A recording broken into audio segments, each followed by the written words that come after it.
Pour que les larmes de nos mères deviennent une légende, c'est très simple, c'était le thème de la femme arabe, et de dénoncer un petit peu non seulement toutes ces traditions qui nous collent, pas celles qui sont positives, j'entends, mais qui nous enferment, et même de démontrer aux femmes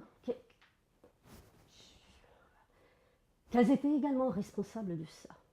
Parce que qui est-ce qui transmet tout ceci, hein? Qui est-ce qui transmet la culture, les traditions? C'est bien la mère, et que ça passe par elle. Donc ce que l'on dénonçait, c'est qu'on ne voulait plus continuer à mettre en place ce qui allait à l'encontre de nous-mêmes. Bon, comme je l'ai dit, on a dénoncé quand même le mariage forcé dans les années 75, je pense que personne ne le faisait. La nuit de noces, donc ce qu'on avait appelé le viol légalisé.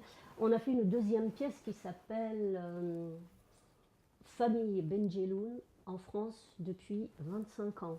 Et là, on a pris l'histoire d'une famille, et là, on a étudié les relations parents-enfants, et puis frères-sœurs. Et là, également, on a parlé, alors, non pas du mariage forcé, parce qu'il y a une évolution qui va se faire, mais plutôt du mariage arrangé. C'est-à-dire, on le montre tout à fait autrement, où la pression familiale fait que la fille, elle est obligée, on lui demande son avis certes, mais la pression est telle que quand le père demande, bon c'était Louisa qui jouait ce rôle-là, parce que moi je jouais le rôle de la rebelle et de la fugueuse, bon voilà, elle est obligée de dire oui, quoi. Elle dit bon voilà, on présente le garçon, tu veux, oui, ben oui, oui, elle le dit, le oui, mais comment elle le dit et pourquoi elle le dit? Donc voilà, et moi qui ne veux pas du tout subir cette pression-là, je décide carrément de fuguer. Bon, ça, c'est dans les années 79, donc on met en avant le thème de la fugue. Et pour cause, on en trouve énormément quand on joue.